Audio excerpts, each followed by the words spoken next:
Zanimljiva je priča o elektroautomobilima, točnije o elektrokočijama.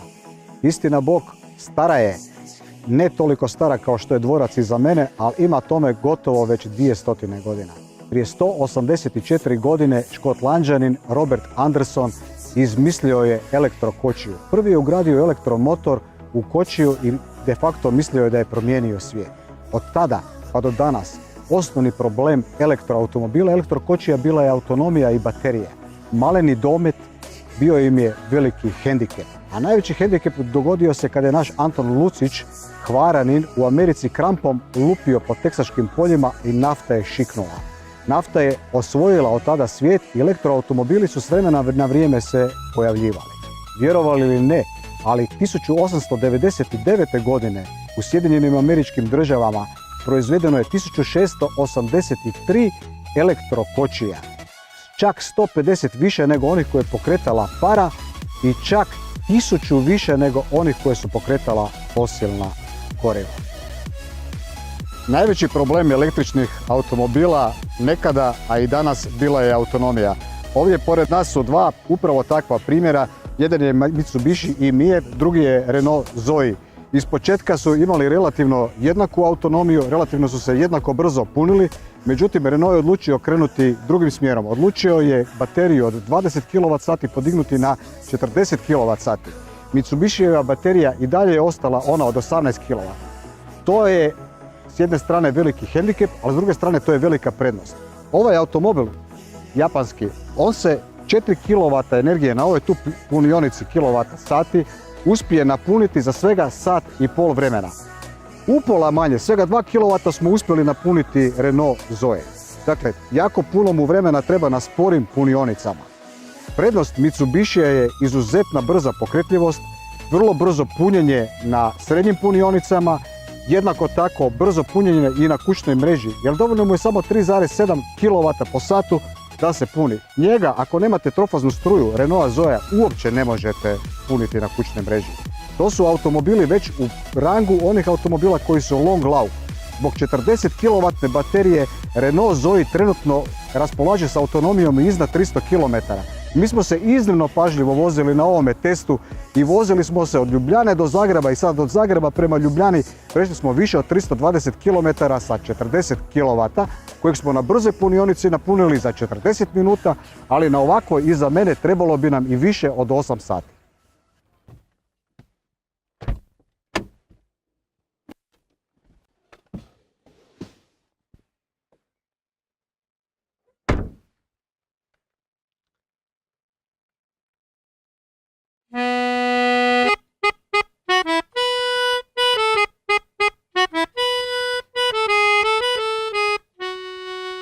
Matej, pred koji dan u Carnegie Hallu, treći Hrvat u instituciji hramu svjetske glazbe, gdje su još jedini od Hrvata bili Ivo Pogorelić i Radovan Vlatković. Nakon toga u vrevu i buku New Yorka, a sada u nečujnom automobilu u Hrvatskoj. Pa da, zapravo na određeni način sve si rekao, iako uvijek ima tu puno finesa. Apsolutno New York, svjetski grad, Carnegie Hall, apsolutno da, hram glazbe, najsenzacionalniji trenutak moje karijere dosadašnje, činjenica da sam tamo nastupao i kao pijanist, ali i kao kompozitor, gdje sam doživio svjetsku praizvedbu Dunavske rapsodije u tišini Carnegie Halla, nakon toga u apsolutno buci iznimno velikoj s obzirom na pljesak i način na koji su me prihvatili. Ljudi se vežu uz popularne osobe ko što si ti, ko što je Angelina Jolie, i ako kupuju oni, zašto ne bi kupili i oni? Ako voze oni, zašto ne bi vozili i mi? Danas su ti auti sve pristupačniji. Danas i na ove Renault Zoe koje smo mi vozili, zapravo uz poticaje smo mogli taj auto dobiti za 140.000 kuna. Da, što zapravo uopće nije velika svota s obzirom na vrijednost koja se dobiva u takvom automobilu. Moram priznati iskreno da davnih godina, da ne reklamiramo možda suparničke tvrtke, ali jedan od prvih tih hibridnih automobila koji se pojavio 90. godina, ja sam ga izučavao stvarno u svaki detalj. Ok, znači smijemo reći, Toyota Prius, to je meni strahovito bilo interesantno uopće kao koncept i kao uopće ideja da je moguće Danas vidimo da je to ne samo moguće, nego da je to postala stvarnost i to je ono nešto što mene osobno veseli. Moram kratko spomenuti u jednoj rečenici. Proveo sam 10 dana u Americi. U tih 10 dana vozili su me okolo automobilom sigurno 7 dana za redom. Gotovo svi automobili u kojima sam se vozio bili su električni. Koje su najveće prednosti elektroautomobila? Naravno, ono o čemu svi bruje, nulta emisija štetnih plinova. Druga je ta puno važnija zapravo ekonomičnost.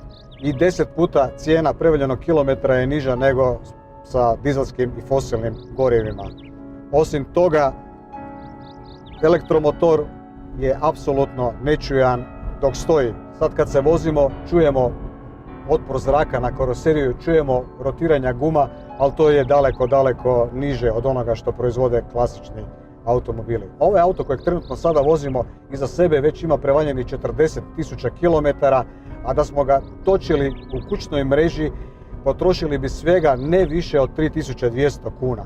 Istovremeno ovakav automobil poput Zoea u klasičnim izvedbama za 40.000 km na benzinskim pumpama ostavili bi i preko 30.000 kuna. Što uradi autocesta? Jedva smo se domogli cilja u Ljubljani. Prosječnu potrošnju od 12,5 kW na 100 km podigli smo na 17 kW. To vam u prijevodu znači da sa šparnom vožnjom smo mogli prevaliti iznad 320 km sa baterijom od 40 kW, a ovom vožnjom koju smo si priuštili od 120-130 km na sat ne više od 160 km.